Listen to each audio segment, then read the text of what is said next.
Manusia hidup itu nggak ada yang luput dari nikmat yang Allah berikan kepadanya. Baik orang itu percaya sama Allah ataupun tidak percaya sama Allah. Baik orang itu beriman pada Rasulnya Allah baginda Muhammad SAW maupun nggak beriman pada Rasulnya Allah, tetap dia mendapatkan nikmat dari Allah Subhanahu wa Ta'ala. Ada nikmat ijad, ada nikmat imdad, nikmat di mana manusia tadinya nggak ada, Allah bermurah dibuat sama Allah Ta'ala jadi ada. Jadi kita ini bisa begini, bisa begitu, sebetulnya kan nggak layak. Allah nggak butuh kita, Allah nggak butuh kita. Allah Ahad, Allah itu Maha Esa, nggak butuh apa-apa, nggak butuh siapa-siapa. Tapi karena Allah Maha Pengasih, Maha Penyayang, kemudian dengan cintanya Allah ciptakan kita. Ya, dengan cintanya Allah ciptakan kita. Berawal dari Allah menciptakan cahaya baginda Muhammad sallallahu alaihi wasallam. Qala ya Jabiru innallaha khalaqa qablal asya'i nura nabika Muhammadin sallallahu alaihi wasallam min nurih. Sebagaimana disampaikan langsung oleh baginda Muhammad sallallahu alaihi wasallam. Para pakar, para ahli di dunia sampai hari ini berbeda pendapat dan terus meneliti asal usul jagat raya. Bagaimana sampai jagat raya ini ada? Kok sampai ada galaksi Bima Sakti, galaksi, planet-planet. Sibuk mikir teori. Alhamdulillah, kita nggak usah ikut mikir. Kenapa nggak usah ikut mikir? Karena udah dikasih tahu langsung oleh utusannya Allah. Bukan teori, tetapi ilmu pasti. Yang disampaikan oleh Nabi Muhammad sallallahu alaihi wasallam. Jadi Islam ini super maju. 1400 tahun yang lalu sudah menjelaskan rahasia penciptaan jagat raya. Yang sampai sekarang orang masih bingung, khilaf gitu ya. Sampai ngirim macam-macam mau tahu jagat raya. 1400 tahun yang lalu Nabi Muhammad SAW ya, di Madinah Al-Munawwarah sudah bicara. Qal ya Jabir, Jabir ngomong sama satu sahabat namanya Jabir. Dan Jabir ini radhiyallahu anhu sahabat yang penasaran. Coba lihat betapa majunya pemikirannya para sahabat Nabi Muhammad SAW. Nanya sama Rasulullah, duhai Rasulullah, yang pertama kali diciptakan oleh Allah itu apa? Ya, apa yang pertama kali diciptakan oleh Allah Subhanahu wa Ta'ala? 1400 tahun yang lalu sahabatnya Nabi Muhammad SAW sudah memikirkan yang dipikirkan orang-orang zaman sekarang. Maka Rasul menjawab sallallahu alaihi wasallam, sallu ala nabi. Ya Jabir, hei Jabir, innallaha khalaqa qablal asya'i nura nabika Muhammadin sallallahu alaihi wasallam min nurih. Hai Jabir, sebelum menciptakan segala sesuatu,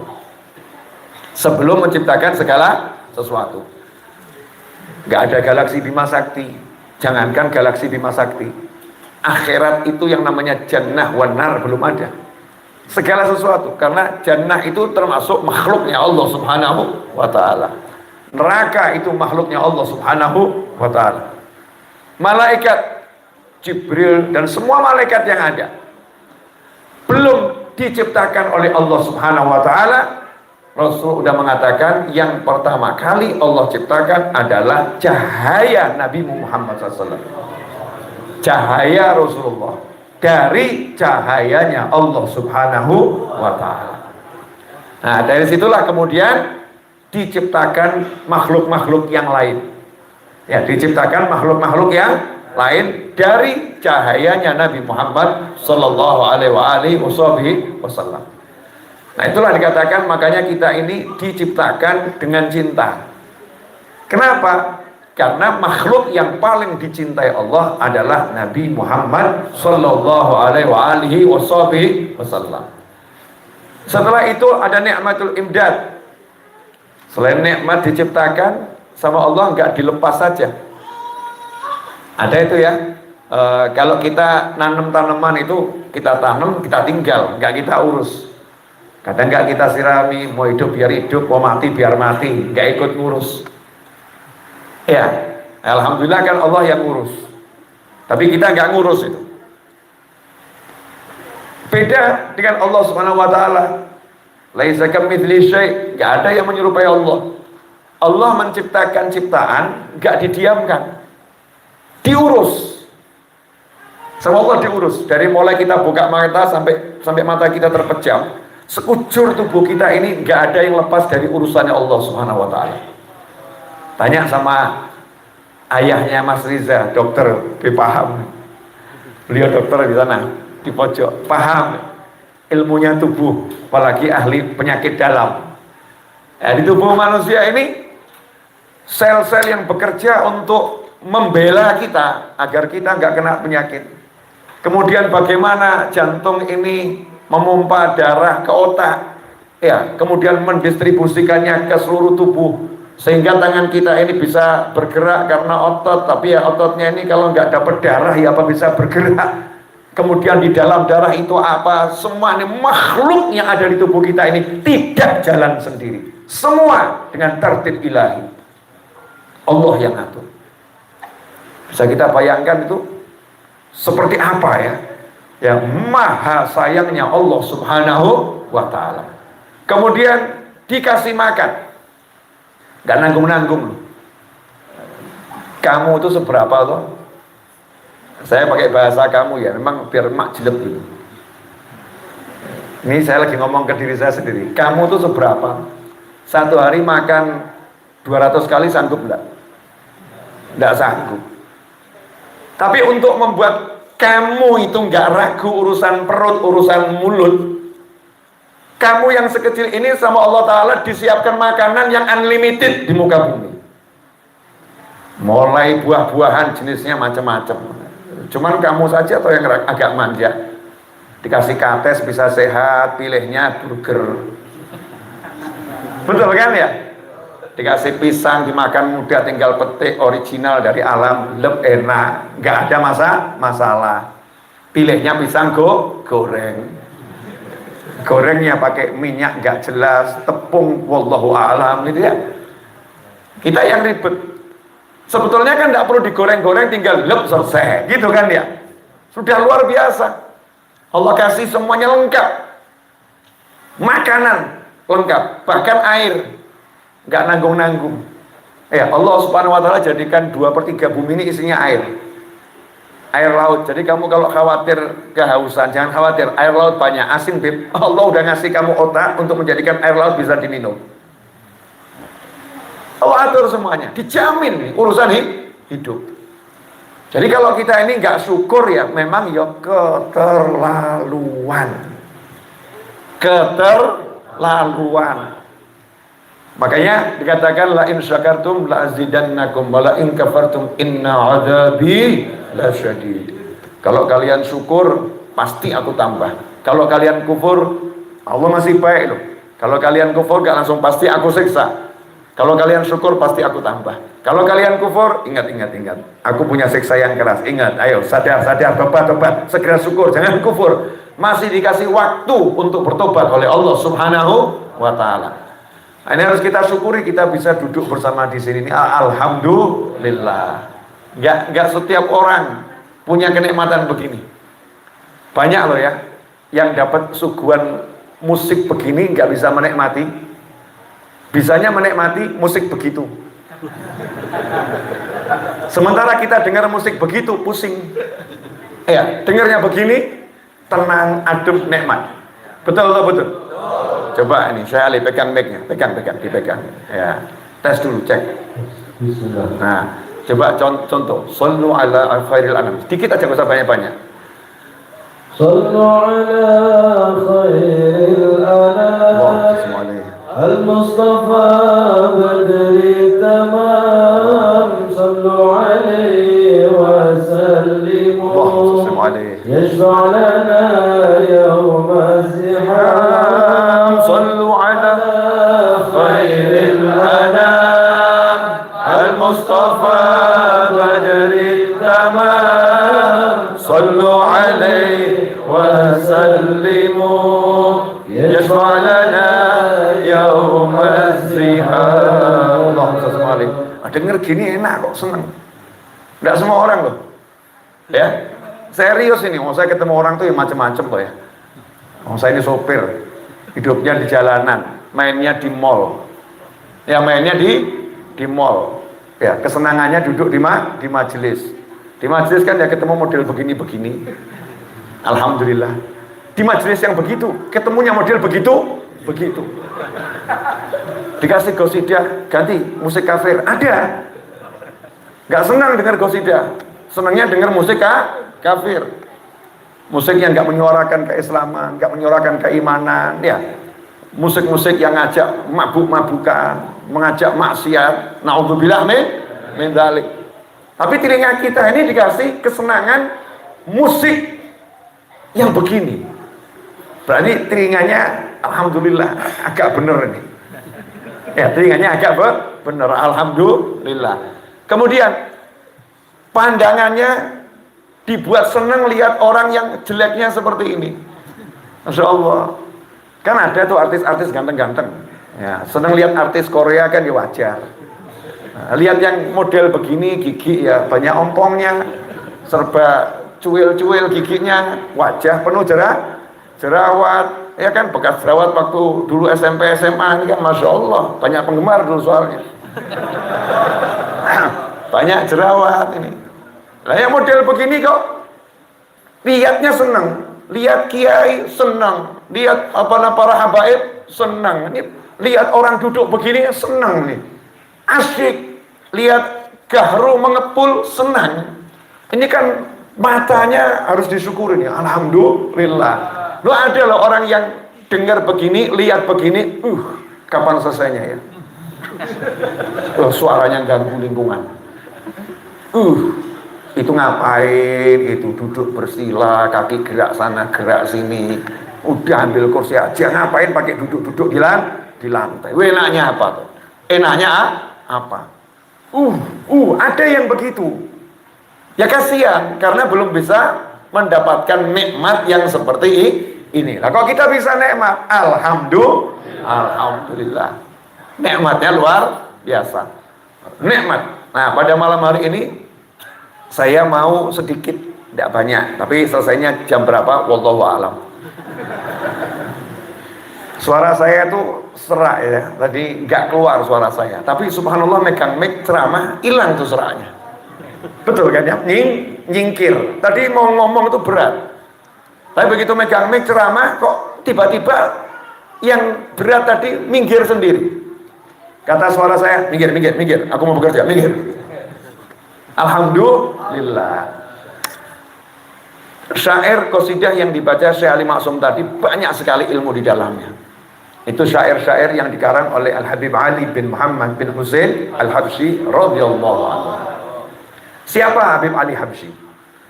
Habib Ali Habsyi ini gurunya para habaib di Indonesia, di Malaysia, di Singapura, di Mekah, Madinah, Hadramut, di Afrika. Artinya di belahan dunia ini beliau guru besarnya para habaib. Lahir tahun 1259 Hijriah di satu desa di Hadramut, Yaman sana. Desanya terkecil-kecil. Alhamdulillah saya pernah ke sana beberapa puluh tahun yang lalu. Saya lihat, ini desanya kecil, ya, terpencil. Di peta mungkin kalau kita cari nggak ketemu. Bahasanya gitu ya.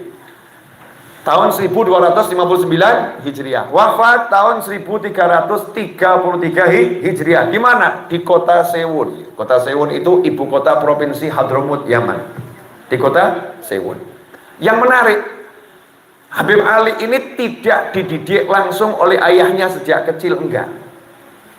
Karena ayahnya dai yang taat sama guru. Kalau gurunya bilang kamu ke sana, Kamu ke sana, nggak pakai bentar guru, saya nanya istri dulu ya, nggak ada.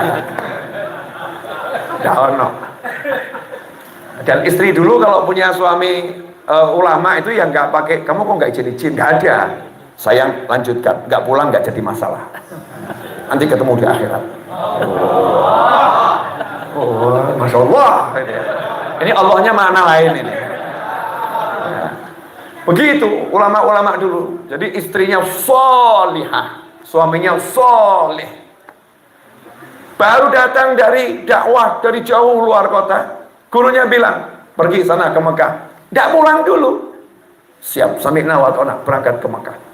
Maka Habib Muhammad, ayahnya Habib Ali itu, ya sejak kecil sudah meninggalkan Habib Ali bersama ibunya di desa Kosam. Ya, di desa Kosam. Ditinggal kemana? Ke Mekah. Dakwah di Mekah. Ya, dakwah di Mekah. Nah, Habib Muhammad ini putranya jadi ulama semua. Di antaranya kakaknya Habib Ali, namanya Habib Husain. Namanya Habib Husain. Di Mekah sana, mufti Haromen, mufti Mekah dan Madinah di zaman itu. Nah, Habib Husain ini salah satu guru utamanya Mbah Hasyim Asy'ari dan Kiai Khalil Al-Bangkalani. Selama belajar di Mekah, di rumah maupun di Masjidil Haram, Kiai Hasyim Asy'ari belajar kepada Habib Husain bin Muhammad bin Husain Al-Habsyi. Nah, Habib Ali dididik sama ibunya. Ayahnya mantau dari Mekah, dulu belum ada WhatsApp. Ya, mantaunya dengan ya petunjuk ilahi. Belum ada WhatsApp. Dikasih tahu sama teman-temannya, anakmu ini ulama-ulama di desa itu sudah dimakan semua ilmunya. Umur 7 tahun. Ya. Ilmunya sudah dimakan semua. 5 tahun sudah makan ilmu, 7 tahun sudah makan ilmu. Jadi sayang kalau tinggal di situ. Bawa dia ke ibu kota provinsi, ke Siwon. Banyak ulama di sana. Diperintah dari Mekah istrinya pindah dari desa menuju ibu kota provinsi. Coba kalau ibu-ibu zaman sekarang, aku nggak punya kenalan di sana. Gimana nih? Kamu nggak jemput aku, kamu nggak antar aku. Suami macam apa kamu? Suruh berangkat sendiri bawa anakmu. Mama, kamu bapak nggak bertanggung jawab, nggak mau ngurus anak. Pentingkan Allahnya saja, Allahnya saja. Ngurus anak, ngurus istri itu kan juga Allah. Ini model wedok zaman saya. Sok tahu agama, sok paham, sok ngerti, ya, sok mudeng. Ya, insya Allah mudeng betul ya. Amin Allahumma amin. Gak sok, gak begitu. Apa kata suaminya? Sami'na wa ta'na. Berangkat ditemani anaknya ke Siwon, dididik sama ibunya. Ya, ibunya juga daiyah. Ibunya Habib Ali itu wanita yang solihah dan alim. Baru nikah dengan Habib Muhammad, dibawa pulang ke rumah, sampai di rumah buat pengajian khusus ibu-ibu. Itu hari pertama sudah bisa membuat seorang nenek-nenek yang seumur hidup tidak kenal sholat jadi bisa sholat bagus. Itu ibunya Habib Ali Habsyi. Nah, Habib Ali setiap kali belajar nih ya, baca kitab, kok ada kisah walinya bisa ketemu Rasulullah SAW, walinya bisa begini, langsung laporan ibunya, bu, ini ada wali bisa seperti ini, tolong doakan anakmu Ali ini bisa dapat yang sama. Maka ibunya ngomong, ya Allah, berilah anakku Ali yang sama dengan engkau berikan pada walimu itu. Habib Ali mengucap amin, amin. Mana anak sekarang yang minta doa sama ibunya? Mana ibu yang kemudian mengajari anaknya kalau butuh apa-apa minta sama ibumu, ibu doakan? Mana nih ibu yang model begini? Itu Habib Ali Habsyi dari kecil. Umur 19 tahun, ya 17, 18, 19 dipanggil ayahnya ke Mekah, harus meninggalkan ibunya, berangkat ke Mekah. Ya, setelah itu 2 tahun di sana, balik ke kota Siwon. Habib Ali Habsyi, ilmunya laut, digali nggak ada habisnya. Saya nggak akan ceritakan manaqib beliau. Oh, sampai 20 tahun tak ungkapnya doa bakal selesai. Ya nggak bakal selesai. Habib Ali Habsyi radhiyallahu anhu, muridnya banyak. Ya di Indonesia maupun di mana-mana. Nah, Habib Ali ini menariknya ahli bahasa. Nggak semua orang alim itu dalam semua bidang. Ada orang alim di bidang ilmu hukum. Begitu masuk tafsir, keteteran dia. Ada orang alim di ilmu tafsir, masuk hukum, keteteran. Ada orang alim di ilmu nahwu, sorof, bahasa. Ya, tapi masuk balaghah sama-sama ilmu bahasa, keteteran. Ada orang alim di ilmu bahasa, tapi ditanya fikih, pusing dia. Tapi Habib Ali Habsyi, fikih ahli, tafsir ahli, nahwu sorof ahli, balaghah ahli. Sehingga beliau bisa mengungkapkan ilmu yang luas dalam satu bait syair. Kenapa? Punya. Seperti begini loh, ini mau jelaskan begini sebagai contoh. Pernah jatuh cinta enggak? Lagi jatuh cinta. Orang tuh kalau di hati punya cinta yang luar biasa kepada seseorang, ya, rasa yang luar biasa. Ini kan sebetulnya butuh diungkapkan, betul ya? Dia mengungkapkan dengan satu kalimat, I love you. Aku cinta kamu. Aku cinta kamu. Mohon maaf, apakah artinya aku cinta kamu sama dengan aku cinta kamu? Enggak. Ternyata ketika dia mengucap aku cinta kamu, di hati dia bilang aku rela mati demi kamu. Aku siap jadi budakmu. Aku siap pagi sampai pagi bekerja untuk cari nafkah buat kamu. Aku siap, aku siap, aku siap, aku siap, aku siap, aku siap. Aku nggak bisa tidur tanpa mengingatmu. Luar biasa. Ternyata kata I love you, aku cinta kamu, di dalamnya itu isinya hati orang yang mengucapkannya. Betul ya? Isinya hati orang yang mengucapkannya. Nah, para ulama itu meletakkan hatinya di dalam syair. Jadi dalam satu bait syair itu ada ilmu yang kalau digali gak akan habis. Itu yang namanya asrar ilahi, rahasianya Allah Subhanahu wa ta'ala yang Allah titipkan kepada hamba-hambanya. Wa 'allamnahu min ladunna ilma. Kami ajarkan dari sisi kami ilmu. Nah, termasuk ini tadi di antaranya ya. Ini kalau semua ya repot nih.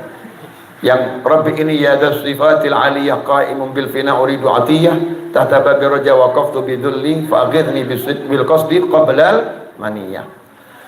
Duhai Allah, sesungguhnya Engkau adalah Tuhan yang punya sifat-sifat yang mulia. Qaimun bil fina uridu atiyah.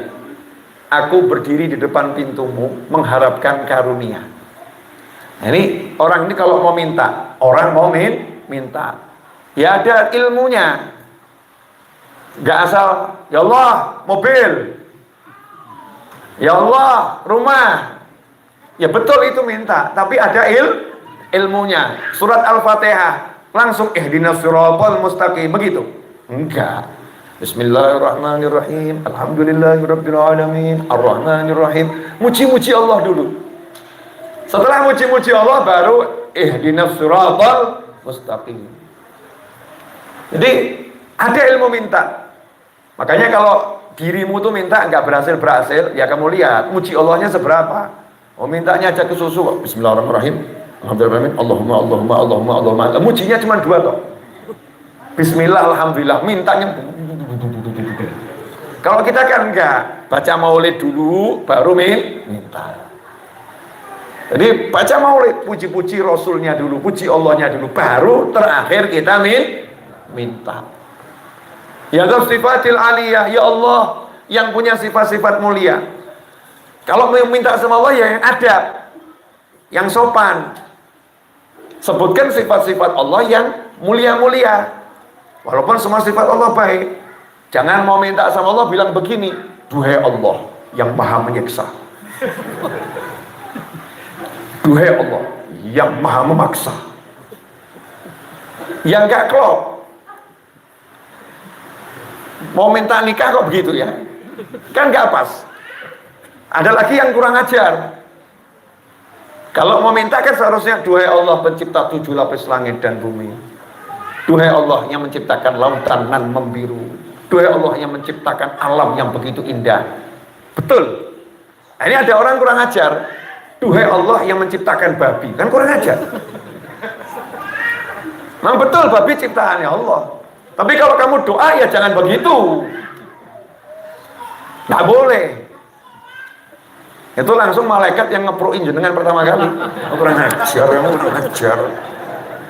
Marah malaikatnya. Gregeten.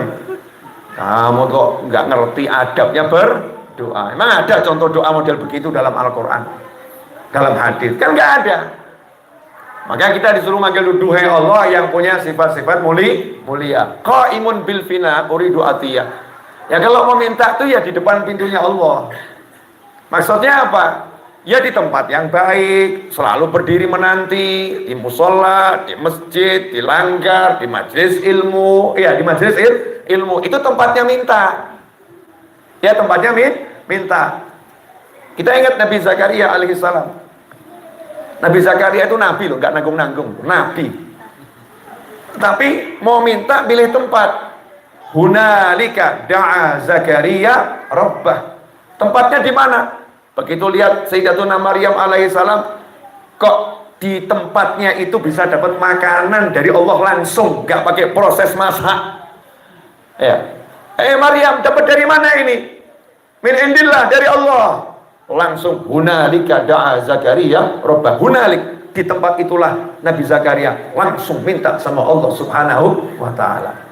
Jadi jangan kita sombong. Wallah Maha mendengar, Allah Maha memberi. Dimanapun saya minta dikasih. Betul, dimanapun kamu minta dikasih. Tapi jadilah orang yang beradab kalau mau minta.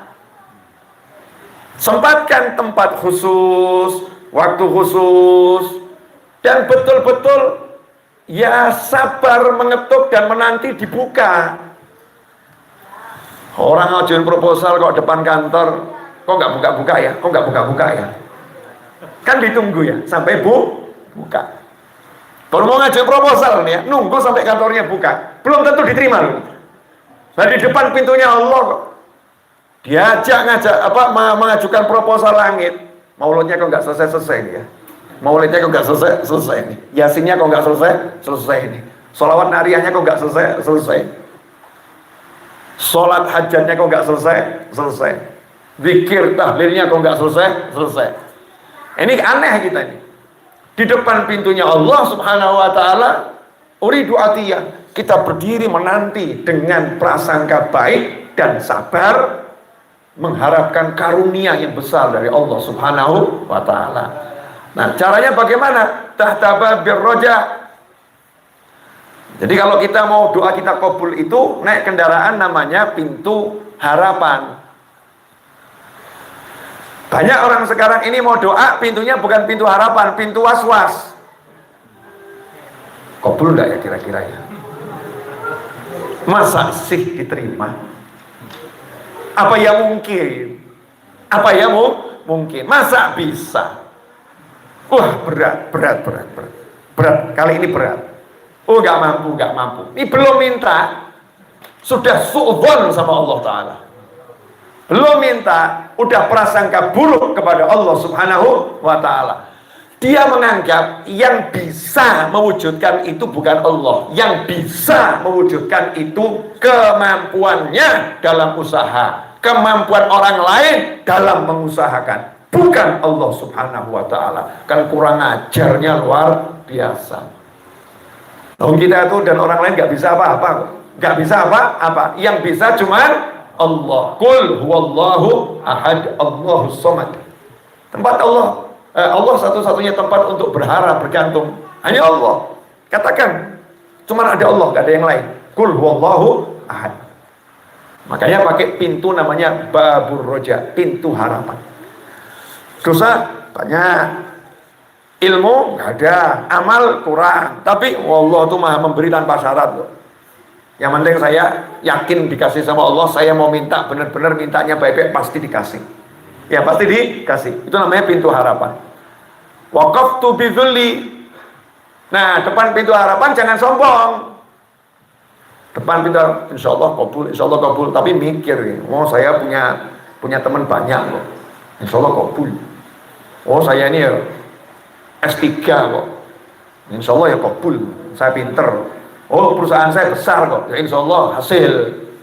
Karyawan saya banyak. Insya Allah ya bisa saya memenangkan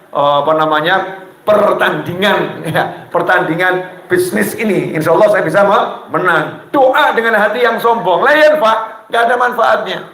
Bidzulli, dengan penuh menghinakan diri di hadapan Allah Ta'ala.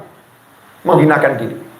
Sampai-sampai dikatakan dalam sebuah riwayat yang pernah saya dengar dari seorang ulama, Fir'aun itu doanya tidak pernah ditolak. Fir'aun. Padahal Fir'aun itu ngaku Tuhan ya. Loh, kaget ya, saya bilang Fir'aun doanya nggak pernah ditolak, kaget. Lalu iblis saja nggak ditolak sama Allah doanya, kalau di Al-Quran jelas terbukti. Kok kamu gitu aja bingung, makanya ngaji yang pinter. Jangan jadi orang sok kagetan, kaget. Nah, kalau dengerin ngajari ngawur-ngawur tuh kaget tuh. Kalau yang ngajari yang baik-baik jangan kaget. Boleh dilanjut? Nah, Fir'aun itu doanya selalu dikabulkan Allah Ta'ala. Rahasianya apa? Ternyata Fir'aun punya ruang khusus berdoa. Lah kamu rumah gede nggak punya ruang khusus dongo. Rumahmu besar, ruang khusus doa nggak punya, kalah mbak Fir'aun. Kalah kamu sama Fir'aun yang jelas-jelas Fir'aun itu kurang ajarnya luar biasa. Tapi ada sisi di mana Fir'aun itu ya ngecek kamu. Walaupun aku ini gila kata Fir'aun, walaupun aku ini jelek-jelek begini kata Fir'aun ya, walaupun aku itu ngaku Tuhan, masih mending aku ya punya ruang berdoa. Kamu mengesahkan Allah, syahadat ya, pelitnya luar biasa. Kamar mandi 3x3 meter ya, ruang doa nggak punya. Hadir orangnya entah di mana. Ya entah di mana, alam mana, wallahu alam. Mari kita petik nasihat dari ini ya, petik nasihat. Punya ruang khusus untuk berdoa yang di situ wujudnya pasir. Pasir. Jadi kalau Fir'aun itu punya hajat, dia masuk ruangan itu, diantarkan oleh orang kepercayaannya. Jadi cerita ini bocor dari orang kepercayaannya Fir'aun. Makanya hati-hati sama orang yang kamu percaya. Bocor. Masuk di situ, dilihat Fir'aun itu berguling-guling menggelepar-gelepar ke tanah. Gelundung-gelundung. Menghinakan diri di hadapan Tuhan. Ya, di hadapan Tuhan. Fir'aun itu kan gak mau iman sama Allah Tuhannya Nabi Musa karena sombong. Masa aku suruh ikut Musa? Musa dari kecil aku didik. Ya aku didik. Bukan dia nggak tahu ada Tuhan. Fir'aun tahu ada Tuhan. Makanya di akhir usianya, walau sudah sampai tenggorokan yang nggak akan diterima iman, akhirnya dia mengalahkan egonya, gitu kan ya? Egonya dikalahkan. Aku beriman kepada Tuhannya Musa dan Harun. Gelepar-gelepar, menghinakan diri. Sama Allah dikasih. Nah kita ini mau minta sombong. Kadang-kadang pamer. Punya ilmu, punya amal yang banyak, pamer. Nggak merendahkan diri. Harus merendahkan diri di hadapan Allah Subhanahu wa Ta'ala. Habib Ali Habsyi ngajarkan, qaimun bil tahta babi raja waqaftu bidzulli. Di depan pintu harapan aku berdiri memohon dengan penuh kehinaan ya Allah. Aku nggak punya apa-apa. Aku semua sifat yang ditunjukkan disadari masih kurang, masih bodoh, masih. Kalau kita kan aku banyak sholat ya Allah. Aku tadi sholawatnya udah 1000 kali ya Allah. Aku merendahkan diri. Setelah itu fa'aghithni bil qasdi qabla al maniyah. Tolong ya Allah, apa yang menjadi keinginanku wujudkan sebelum aku meninggal dunia. Karena ada keinginan itu yang terwujud masih hidup nggak terwujud, setelah meninggal terwujud lewat anaknya, terwujud lewat cucunya, terwujud lewat cicitnya. Ada. Nah ini pengennya masih hidup sudah menikmati hasil doanya. Ya, asik atau nggak asik kalau begitu? Asik. Nah cara berikutnya apa? Sabar, ini belum ceramah, baru mukadimah. War-rasulul karimu babu rajai. Begitu, suara saya jelek. Ali Maksum ini lagunya masih belum pas. Kebanyakan belajar lagu yang lain. Lagu yang ini belum belajar dia. Sudah belajar 50 tahun yang lalu. Tapi nggak mau. Padahal ini lagunya wali-wali. Suaranya itu suara aulia. Nagomnya aulia. Kalau diikuti merubah hati bisa jadi wali. Serius itu. Tidak sembarangan. Cuman belum mau dia. War Rasulul Karimu, dan Ar-Rasul yaitu baginda Muhammad SAW. Al-Karimu, Rasulullah itu Rasul yang disifatkan karim. Namanya Allah wal Karim, Allah yang maha dermawan. Nah kalau kita mau tawasul dengan Nabi Muhammad SAW, urusannya ini mau minta sesuatu, yang disebutkan ya dermawan, kan begitu. Bapak yang dermawan, bapak yang pemurah. Kalau mau minta sumbangan kan begitu. War Rasulul Karimu, kita bilang sama Allah, ini saya akan meminta kepadamu ya Allah dengan memasuki pintu harap. Lah pintu harap saya siapa? Rasulmu yang pemurah ya Allah. Allahumma shalli wa sallim alaihi. War Rasulul Karimu babu rojai. Babu roja tadi pintu harapan saya adalah Nabi Muhammad sallallahu alaihi wasallam. Kenapa? Fahuwa ghauthi wa ghauthu kullil bariyah. Karena Nabi Muhammad SAW itu adalah penolongku dan penolongnya seluruh umat manusia dan makhluk. Nah, mulai di sini maju. Saya masuk lewat Nabi Muhammad SAW.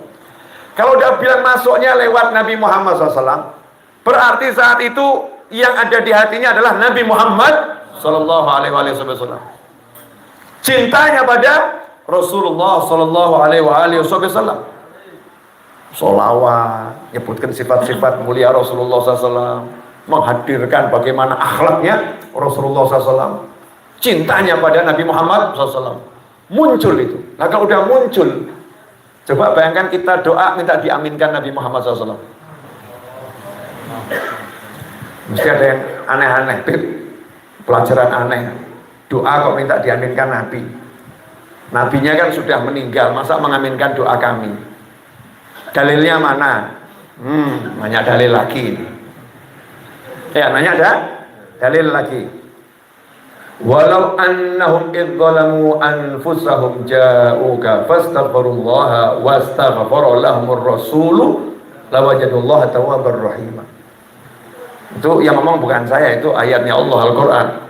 Walau annahum idzalamu anfusahum, kata Allah, seandainya ketika mereka itu menzalimi diri mereka sendiri dengan berbuat dosa, melakukan yang haram, melakukan yang gak diridhai oleh Allah Subhanahu wa ta'ala, ja'uka, mereka mau mendatangi engkau.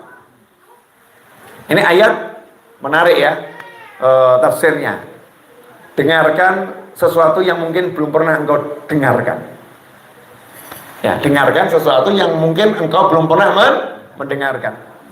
Allah bilang, itu yang dosa-dosa itu, yang golem-golem itu ya, sama dirinya sendiri, yang suka maksiat itu.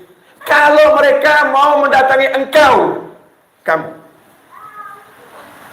fastaghfirullah, kemudian mereka minta ampun kepada Allah di hadapan Nabi Muhammad SAW. Ya, di hadapan Nabi Muhammad SAW. Wastaghfirallahumur rasul. Kenapa kok ayatnya berubah? Yang awal ja'uka, mendatangi kamu, seharusnya wastaghfarta anta.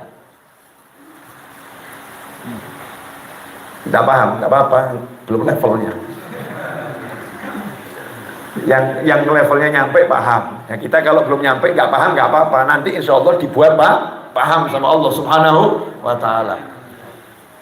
Terjemahannya kan begini. Ya, mudah-mudahan lewat terjemahannya jadi paham. Ya, ini ilmu bahasa, bahasa.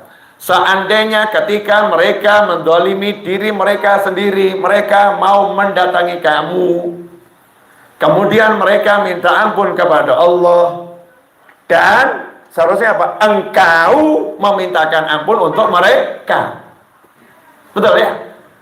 Kan bicaranya dari tadi kan kamu, Allah kamu. Seharusnya secara bahasa, dan kamu memintakan ampun untuk mereka. Tapi ayat ini enggak begitu.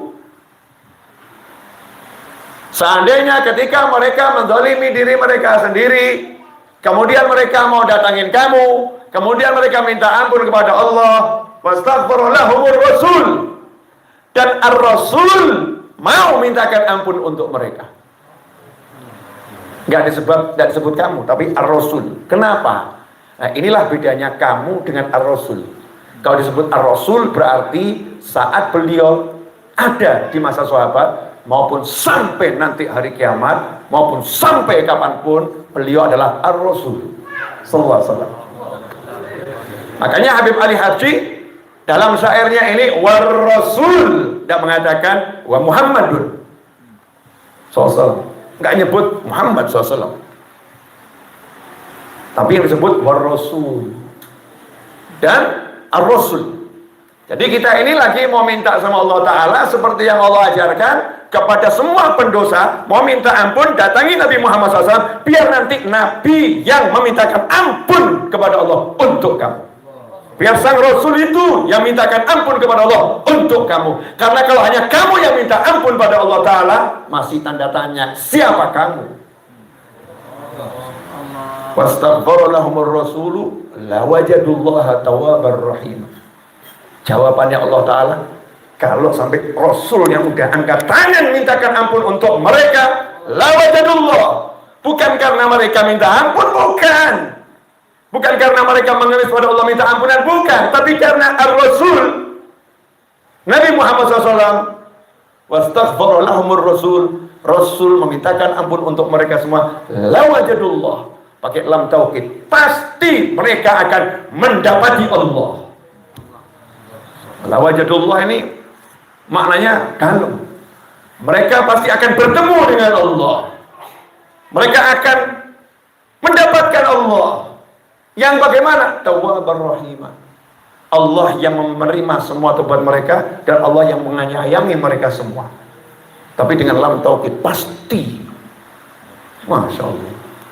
Jadi kalau mau minta itu jangan sombong. Makanya para kiai, para habaib ngajarin, kalau mau minta suruh sholawat dulu yang banyak, mau minta disuruh baca maulid yang banyak, baca simtuduror, baca burdah, baca barjanji, ya baca itu maulid-maulid sejarah kehidupan Nabi Muhammad sallallahu alaihi wasallam, agar kita bisa betul-betul menghadirkan sosok Nabi Muhammad SAW itu dalam benak kita, dalam hati kita. Karena disyaratkan jauhkah mendatangi engkau wahai Nabi Muhammad SAW. Makanya dalam sholat at-tahiyatul mubarakatus salawatut thayyibatu lillah, nabinya udah meninggal, nggak bilang assalamu alaihi, sampai kapanpun ya assalamu alaika, salam sejahtera untuk mau sholat ngadep Allah. Ngadep Allah tuh kan nggak boleh ngomong yang lain, betul ya? Kalau kita ngadep Allahu Akbar terus kita panggil istriku sini, batal sholat kita. Satu-satunya yang boleh kita panggil selain Allah Subhanahu wa Ta'ala dalam sholat dengan kaf khitab adalah Nabi Muhammad sallallahu alaihi wasallam. Assalamu alaika, salam sejahtera untukmu wahai Nabi Muhammad SAW. Makanya kalau di maulid kita diajari untuk istihdhar itu. Kalau sholat kan kita nunggu lagi nanti, bisa nunggu subuh ya baru assalamu alaika. Ya subuh nunggu zuhur assalamu alaikanya. Maka diajari di maulid, ya Nabi salam alaika, ya Rasul salam alaika, ya Habib salam alaika, salawatullah alaika. Betul-betul menghadirkan dalam hati Nabi Muhammad SAW. Kalau udah begitu, ya sama Allah dikasih lawajadullah, pasti mereka akan mendapatkan Allah itu tawwabar rahimah, menerima tobat, penyayang ya, mau minta apa ya dikasih. Fa'akhidni bihi qad wa balligh fuadi kullama yartadi min umuniyah. Terus itu doa-doa panjang ya, doa-doa panjang, saya akan bahas itu. Ada satu hal yang penting mau saya sampaikan di malam hari ini terkait dengan qasidah ini. Dari doa yang panjang itu ada satu doa di syair ini yang luar biasa. Waj'alil ilma muqtadana bi hukmi dzauqi fi fahmi sirri ma'na al-ma'iyyah. Kata Habib Ali Habsyi, ini kan tadi doa semua itu. Nah, salah satu doa, satu bait sebelum bait terakhir. Satu bait sebelum bait terakhir, waj'alil ilma muqtadana. Jadikan panutan kami adalah ilmu. Panutannya ilmu, bukan manusia, bukan orang, ilmu. Seperti kata Madinatul Ilm, ana Madinatul Ilm wa Ali babuha. Nabi Muhammad SAW kotanya ilmu, Ali adalah pintunya. Bagaimana ucapan pintunya ilmu? Kalau mau masuk, mau dapat ilmunya Rasulullah, nggak lewat Sayyidina Ali, nggak akan dapat. Ana Madinatul Ilm wa Ali babuha. Pintunya Ali. Baru bisa masuk kota yang besar ilmu tadi itu. Nah, kata Sayyidina Ali bin Abi Thalib karramallahu wajhah, unzur maqal wala tanzur man qal. Lihat yang diucapkan, jangan melihat siapa yang mengucapkan. Kalau yang diucapkan itu betul, siapapun yang mengucapkan ikuti. Kalau yang diucapkan itu salah, siapapun yang mengucapkan jangan diikuti. Kita nggak diajarin mencela orang, enggak ya. Tapi imam kita itu adalah ilmu.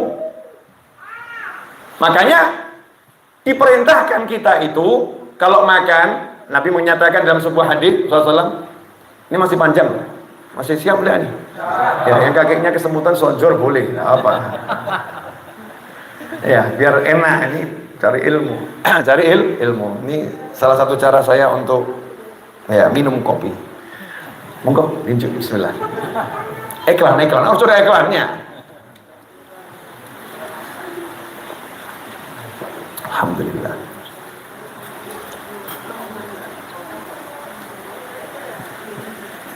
Alhamdulillah. Kata Nabi SAW dalam sebuah hadis, maknanya, janganlah kamu makan kecuali makanannya orang yang bertakwa. Dan jangan makan makananmu kecuali orang yang bertakwa. Urusan badok, ya kata orang Jawa tingkat tinggi ini, udah badok itu berarti sudah makannya lahapnya luar biasa.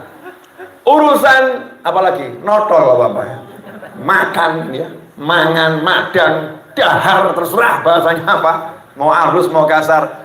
Urusan makan ini diatur sama Nabi SAW. Jangan makan kecuali makanannya orang yang bertakwa. Karena kalau ini bukan makanannya orang bertakwa, masuk perut kita, oh Masya Allah, nggak jelas itu nanti, ada haramnya enggak itu, ada subhannya enggak itu. Kalau orang yang bertakwa itu makanannya betul-betul diteliti, betul-betul diteliti. Ulama mengatakan, lah kalau urusan makan saja yang bahayanya itu ke fisik, disuruh cari makanannya orang yang bertakwa, apalagi makanan rohani, makanan fikir. Makanya jangan sembarangan mengambil makanan ilmu. Ambil ilmu dari orang-orang yang betul-betul berilmu, bukan orang-orang yang tampaknya punya ilmu. Tampaknya punya ilmu seperti saya ini, gaya dikit ya. Oh ya, tampaknya punya ilmu, pintar ngomong. Tampaknya punya ilmu, gelarnya 200. Profesor Doktor SIST SSSSS novel Allegius. Banyak gelarnya, tampaknya punya ilmu. Yang dengarkan dosen-dosen, rektor yang dengarkan gitu ya, tampak punya ilmu. Di suatu lembaga misalnya, suatu tempatnya orang yang ilmunya banyak, tampak punya ilmu. Urusannya bukan tampak punya ilmu, tapi punya ilmu benar atau enggak. Ilmunya benar enggak ini? Dari mana dia dapatkan makanannya itu? Dari mana dia dapatkan ilmunya itu? Makanya sanad ilmu itu mutlak penting dalam keilmuan. Tanya sama Pak Dokter. Itu benar. Kamu mau buka praktek ditanya dulu. Punya enggak kamu izin praktek? Kamu mahasiswa kedokteran lulus dari mana kamu?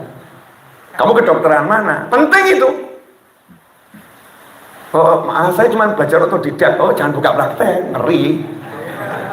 Otodidak. Urusan yang kecil, belah isi perut itu otodidak, bisa dibui. Buka praktek sembarangan. Urusan hati, hukumnya Allah Ta'ala, otodidak. Oh, gak wani melak-melak aku. Ngerinya luar biasa. Makanya jangan sembarangan lihat YouTube. YouTube itu sembarangan. Kalau YouTube saya ya insya Allah nggak sembarangan. Loh, saya jelek-jelek begini kan ilmunya jelas. Saya berguru dengan siapa? Guru saya siapa? Sangat ilmunya ada. Nggak kemudian asal kamu kira saya ngambil dari pinggir jalan begitu. Sorry bro. Sedikitnya saya duduk, nggak ninggalkan tempat duduk saya itu di depan guru saya. Paling sedikit 10 tahun. Paling sedikit. Ada guru saya nggak berani saya pergi. Kalau nggak disuruh pergi ya nggak pergi. 10 tahun itu. Ya kayak Nabi Musa ikut Nabi Khidir. Ikut. Ilmu itu begitu. Bukan duduk di bangku sekolah. Lain itu ilmunya. Ilmu agama ini harus seperti yang dicontohkan di dalam Al-Quran. Ilmu agama bukan ilmu kedokteran, bukan ilmu bangunan. Ilmu agama ilmu dzauq, cita rasa. Makanya dari dulu Allah mencontohkan Nabi Musa nggak diinstal langsung nih ilmunya Khidir, tidak. Loh, betul kan? Nggak pernah dengar toh? Saya juga nggak pernah dengar. Nabi Musa alaihissalam nggak diinstal. Ya Allah, saya minta ilmunya Khidir. Tuing, alim ilmunya Nabi Khidir. Enggak. Paham Nabi Musa? Ini ilmunya nggak bisa install-installan. Enggak. Harus saya datangin. Saya harus ikut. Hal attabi'uka ikut. Karena dari dulu Nabi Musa sebelum jadi Rasul, cari ilmunya ya model begitu. Pergi ke tempatnya Nabi Syuaib, ikut. 8-10 tahun. Nyenger, ikut. Sahabat, emangnya duduk diceramahin Nabi SAW begitu? Enggak, ikut. Pagi Rasul bagaimana, duha bagaimana, zuhur bagaimana, asar bagaimana, maghrib bagaimana, isya bagaimana. Enggak seperti kita, hadir cuma di pengajian. Nyenger, ikut. Itu namanya cari ilmu. Ini enggak, cuma masuk kuliah. Iya, cuma masuk kuliah, dapat gelar, bagus, ada proses ilmunya sudah ada, tapi bukan itu ilmu yang dimaksud. Bukan itu ilmu yang dimaksud. Makanya beda ilmunya Mbah Hasyim Asy'ari yang luar biasa, ya Khalid Al-Bangkalani yang luar biasa, ilmunya ajengan-ajengan dulu yang luar biasa. Beda, karena cara carinya memang ya sesuai dengan Al-Quran dan Sunnah. Jadi jangan ngajarin Habib untuk kembali pada Al-Quran dan Sunnah. Kapan perginya? Oh, Nabi menjamin kok. Emang kamu lebih hebat dari Nabi? Ada yang lebih hebat dari Nabi Muhammad SAW. Rasul mengatakan, taraktu fiikum tsaqalain. Aku tinggalkan untuk kalian dua hal yang sangat besar. Yang pertama Al-Quran, kitabullah. Yang kedua itrati ahla baiti, anak keturunanku, keluargaku. Keduanya tidak akan berpisah sampai nanti bertemu aku di telaga. Yang bilang gak akan berpisah dari Al-Quran itu Nabi Muhammad SAW. Ya, yang hadis satu Al-Quran dan sunnahku. Jadi keluarga Nabi itu dapat dua-duanya. Sunnahnya yaitu Nabi Muhammad SAW. Sunnah itu siapa toh? Bukan Sahih Bukhari, Sahih Muslim, disahihkan Albani. Bukan itu sunnah. Salah kamu. Sunnah bukan yang namanya Sunan Tirmizi, bukan itu.